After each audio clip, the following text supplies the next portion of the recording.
Friends, welcome to फेवलेस study exam platform. एक बार आपका फिर से बहुत बहुत स्वागत है मेरे चैनल पे। आज हम बहुत इंपॉर्टेंट टॉपिक को देख रहे हैं जो होगा प्राचीन इतिहास। प्राचीन इतिहास की हम टॉप 100 क्वेश्चन का मैंने कलेक्शन लिया है जो काफ़ी बार एग्जाम में बार बार पूछे गए हैं। इसके लिए वीडियो को लास्ट तक जरूर बने रहिएगा।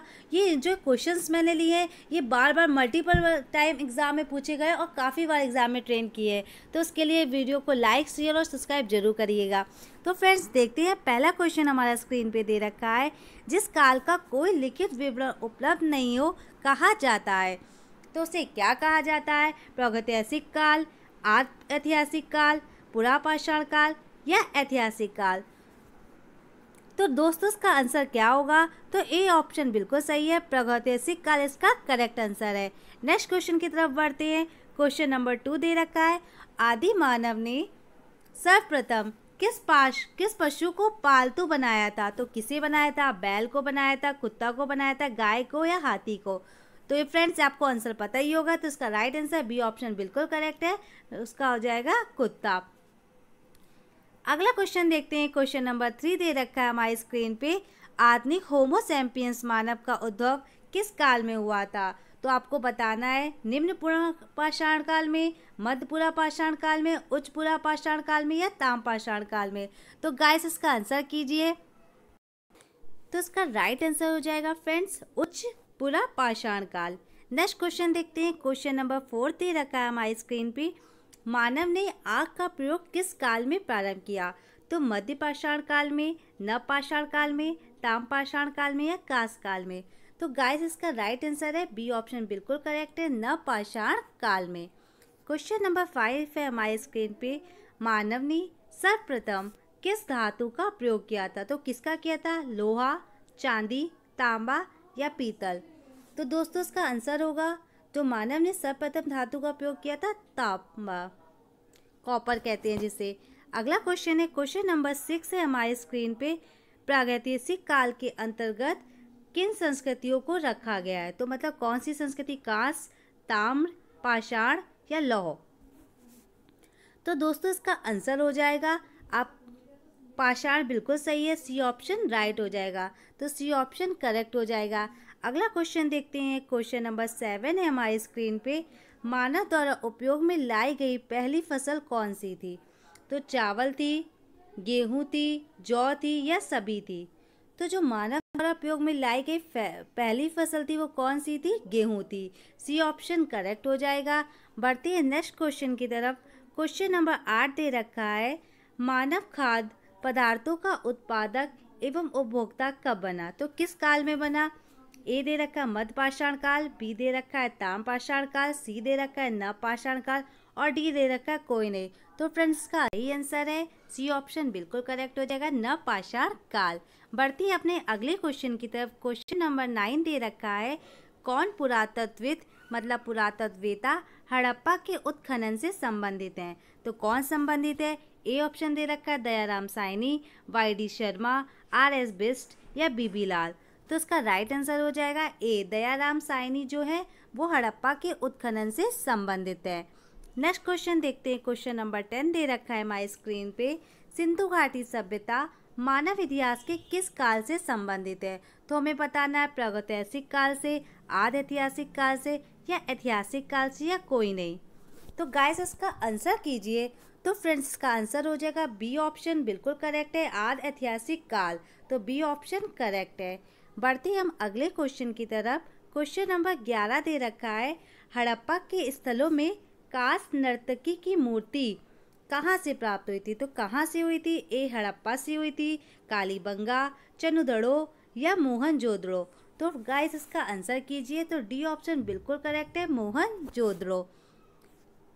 नेक्स्ट क्वेश्चन है हमारी स्क्रीन पे, कौन सा कथन असत्य है? तो हमें बताना है इसमें कौन से जो दे रखे 4 ऑप्शन में कौन सा कथन है जो असत्य है। ए ऑप्शन दे रखा है कालीबंगा से जुते खेत का साक्ष्य मिला है, सिंधु घाटी की लिपि की सूचना मोहरों से प्राप्त होती है, सुरकोतरा से घोड़े के अवशेष प्राप्त हुए या गाय अंकित मोहरे सबसे कम संख्या में प्राप्त हुई है। तो फ्रेंड्स इसका राइट आंसर हो जाएगा डी ऑप्शन बिल्कुल करेक्ट है, सिंधु घाटी सभ्यता से गाय अंकित मोहरे सबसे कम संख्या में प्राप्त हुई। अगला क्वेश्चन देखते हैं। क्वेश्चन नंबर 13 दे रखा है हमारी स्क्रीन पे। प्रसिद्ध पशुपति की मोहर कहाँ से मिली है? तो हमें हड़प्पा से मिली है, लोथल से मिली है, मोहनजोदड़ो से मिली है या रंगपुर से मिली है?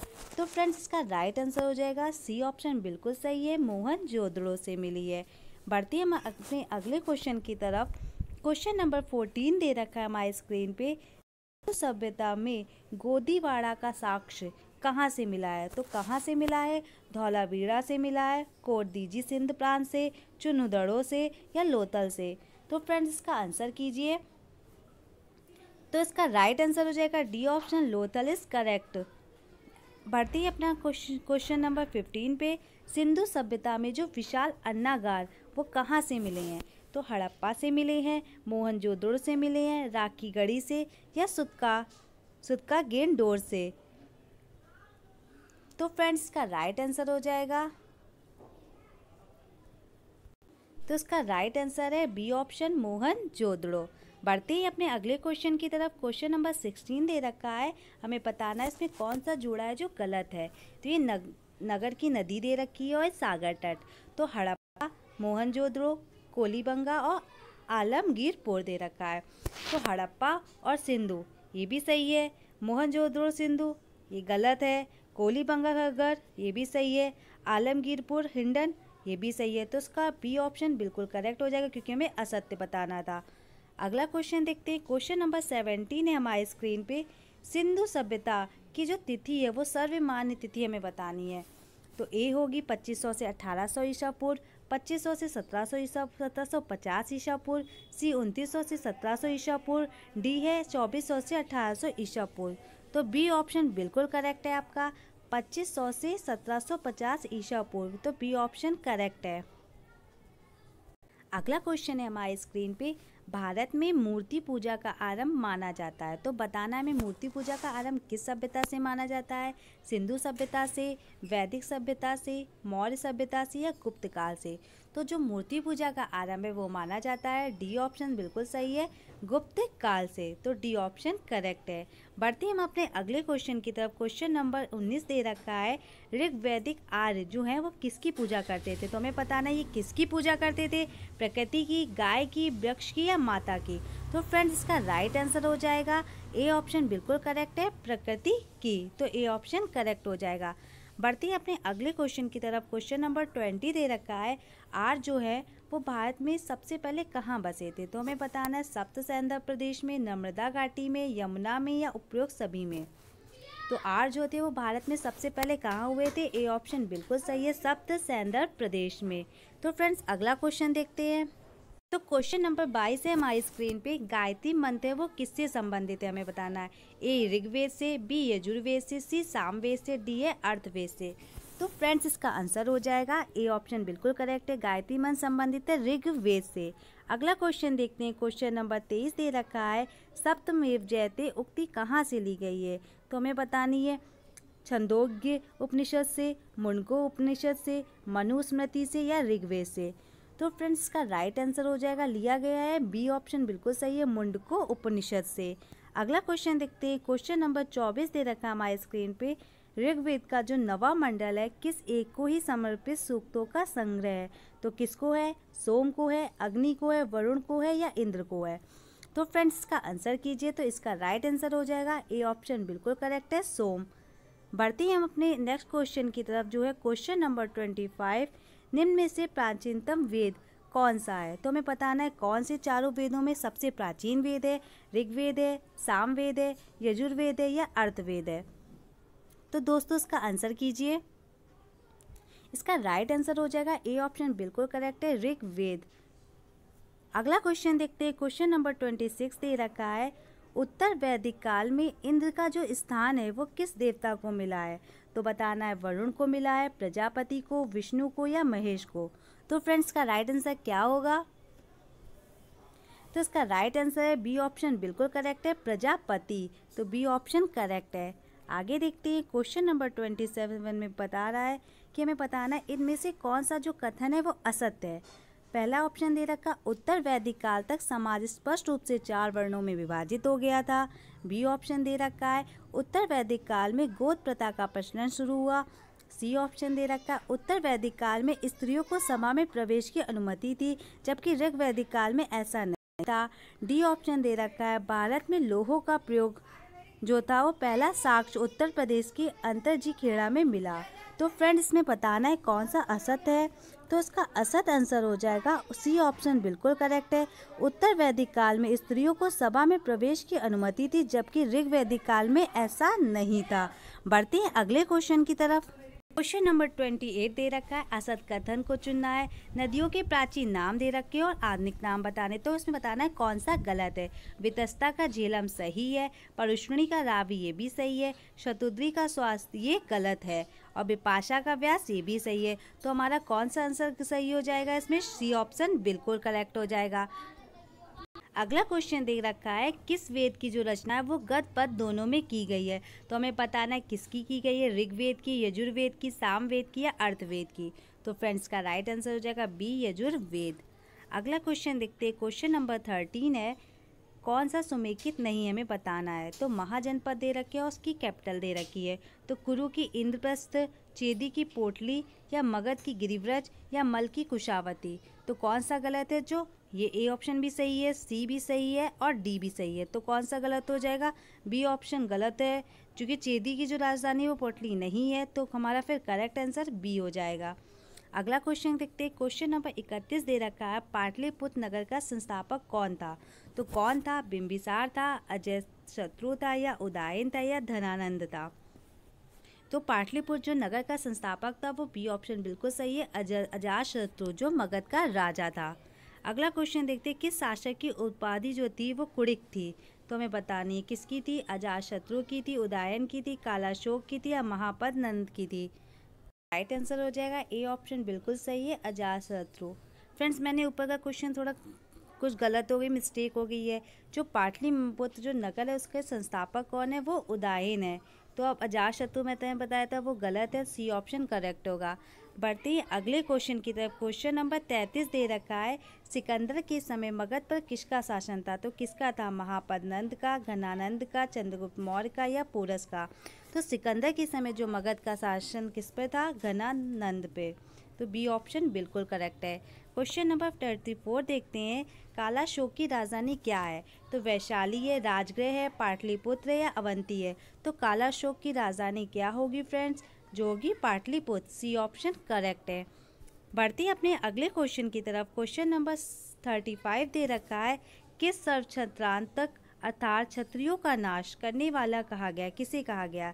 तो महापद नंद मतलब उग्रसेन, खारवेल, शशांक या तो किसे कहा गया, ए ऑप्शन बिल्कुल सही है, महापद नंद को क्षत्रियों का नाश करने वाला कहा गया। तो क्वेश्चन नंबर 36 दे रखा है जो सिकंदर है वो कहाँ का शासक है, हमें बताना है कहाँ का था, मेघदुनिया का, बेबीलोन का, ईरान का या चीन का। तो सिकंदर जो था वो शासक था, वो ए ऑप्शन बिल्कुल करेक्ट है, मकदुनिया का।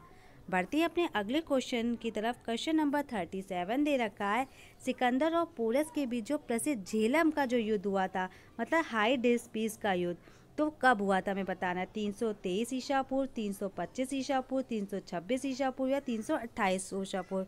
तो दोस्तों इसका आंसर कीजिए। तो इसका ऑप्शन सी बिल्कुल सही हो जाएगा, 326 ईसा पूर्व। बढ़ते हैं अपने अगले क्वेश्चन की तरफ। क्वेश्चन नंबर 38 दे रखा है जैन धर्म के हमें बताने 24वें तीर्थंकर। तो दोस्तों इसका आपको आंसर पता ही होगा, तो इसका राइट आंसर हो जाएगा महावीर स्वामी, वो जो जैन धर्म के 24वें तीर्थंकर थे। 39 क्वेश्चन है हमारी स्क्रीन पे। महावीर ने जैन धर्म से पूर्व से प्रतिपादित 4 महाव्रतों में कौन सा 5वां व्रत जोड़ा है। तो हमें बताना है अपरिग्रह, अस्तेय, ब्रह्मचर्य या अहिंसा। तो कौन सा 5वां व्रत जोड़ा। तो फ्रेंड्स का आंसर कीजिए। तो फ्रेंड्स इसका आंसर है, इसका राइट आंसर है सी ऑप्शन ब्रह्मचर्य is correct answer. Question number 14 देखते हैं जैन धर्म में त्रिरत्न का नाम है सम्यक दर्शन, सम्यक ज्ञान, सम्यक आचरण या उपयुक्त सभी। तो ये जो तीनों है वो जैन धर्म के त्रिरत्न है, तो डी ऑप्शन बिल्कुल करेक्ट हो जाएगा। तो गाइस आगे देखते हैं। क्वेश्चन नंबर 14 वन दे रखा है महावीर ने किस भाषा में उपदेश दिया था। तो किस में दिया था, प्राकृत भाषा में, संस्कृत में, हिंदी में या द्रविड़ में। तो किस में दिया था फ्रेंड्स, इसका आंसर कीजिए। तो इसमें दिया था प्राकृत भाषा में। तो ए ऑप्शन बिल्कुल करेक्ट है। बढ़ते हैं अपने अगले क्वेश्चन की तरफ। क्वेश्चन नंबर 42 दे रखा है, महावीर स्वामी जी का जन्म कहाँ हुआ था? तो वैशाली में या पावापुरी में? तो उसका राइट आंसर हो जाएगा फ्रेंड्स, किस में दिया था? पाटली। महावीर जी का जन्म सो हुआ था वैशाली में, तो ए ऑप्शन करेक्ट हो जाएगा। आगे बढ़ते हैं। क्वेश्चन नंबर 43 दे रखा है, जो प्रथम जैन संगीति थी वो कहाँ आयोजित की गई थी? तो वो कहाँ की गई थी? वल्लभी में, वैशाली में, पाटलिपुत्र में या पावापुरी में? तो कहाँ की गई थी? पाटलिपुत्र में। सी ऑप्शन बिल्कुल करेक्ट हो जाएगा। बढ़ते हैं अगले क्वेश्चन की तरफ। क्वेश्चन नंबर 44 दे रखा है, कौन सा कथन असत्य है? तो हमें सत्य कथन बताना है। तो जैन धर्म के सप्तभंगी ज्ञान को स्याद्वात कहा जाता है, या महावीर स्वामी की जो मृत्यु थी वो पावापुरी में हुई थी, या जैन धर्म आत्मा को मान्यता देते हैं? तो इसमें कौन सा सही हो जाएगा? तो फ्रेंड्स इसमें तीनों सही हैं, उपयुक्त सभी इज करेक्ट आंसर। अगला बढ़ते हैं अगले क्वेश्चन की तरफ। क्वेश्चन नंबर 45 दे रखा है कि जो महात्मा गौतम थे उन्होंने अपना पहला उपदेश कहाँ दिया था? पाटलिपुत्र, श्रावस्ती, सारनाथ या बोधगया? तो आपको पता ही होगा उनका पहला उपदेश सारनाथ। सी ऑप्शन बिल्कुल करेक्ट है फ्रेंड्स। आगे बढ़ते हैं। क्वेश्चन नंबर 46 दे रखा है, महात्मा बुद्ध ने उपदेश देने के लिए किस भाषा का प्रयोग किया? तो पाली का, संस्कृत का, द्रविड़ का या हिंदी का? तो महात्मा बुद्ध ने जो उपदेश दिया था वो किस में दिया था? ए ऑप्शन पाली भाषा में दिया था। तो बढ़ते हैं हम अगले क्वेश्चन की तरफ। क्वेश्चन नंबर 47 दे रखा है, जो बौद्ध धर्म के तीन रत्न का क्या नाम है? बुद्ध, संघ, धम्म या सभी? तो जो बौद्ध धर्म के तीनों रत्न हैं तो उनका क्या नाम है? तो तीनों रत्न है, तो सभी ऑप्शन बिल्कुल सही हो जाएगा फ्रेंड। बढ़ते हैं हम अगले क्वेश्चन की तरफ। क्वेश्चन नंबर 48 दे रखा है, किसके शासनकाल में बौद्ध धर्म को दो भागों में मतलब हीनायान और महायान में बांटा गया? तो फ्रेंड्स अजातशत्रु, अशोक, कनिष्क या काकपड़ मतलब शिशुनाग का मगध पुत्र था? तो फ्रेंड्स का राइट आंसर हो जाएगा कनिष्क। सी ऑप्शन बिल्कुल करेक्ट हो जाएगा। बढ़ते हैं अपने क्वेश्चन नंबर 49 पे। महात्मा बुद्ध द्वारा दिए गए प्रथम उपदेश को क्या कहा जाता है? महापरिनिर्वाण, महाविनिष्क्रमण, धर्मचक्र प्रवर्तन या उपयुक्त सभी? तो जो महात्मा बुद्ध द्वारा दिया गया प्रथम उपदेश था उसे कहा जाता है धर्मचक्र परिवर्तन। तो सी ऑप्शन बिल्कुल करेक्ट हो जाएगा। बढ़ते हम अगले क्वेश्चन की तरफ। क्वेश्चन नंबर 50 है, बौद्ध संगतियों में कौन सा सुमेलित नहीं है? तो ये बौद्ध संगति दे रखी है और शासक दे रखे। तो प्रथम दे रखा है अजातशत्रु, ठीक है, दूसरा दे रखा है कालाशोक, तीसरा अशोक, चौथा हर्षवर्धन। तो किसका जो चौथा थी वो हर्षवर्धन के शासनकाल में नहीं हुई थी, तो ये गलत आंसर हो जाएगा। तो हमारा राइट आंसर हो जाएगा डी ऑप्शन बिल्कुल करेक्ट हो जाएगा। तो फ्रेंड्स ये थे आपके टॉप 50 क्वेश्चन। अगर आपको ये क्वेश्चन अच्छे लगे तो मुझे कमेंट बॉक्स में ज़रूर बताइएगा, और अगर मेरे वीडियो पे नए हैं तो मेरे वीडियो को लाइक शेयर सब्सक्राइब जरूर करिएगा। Thank you for watching. Thank you friends.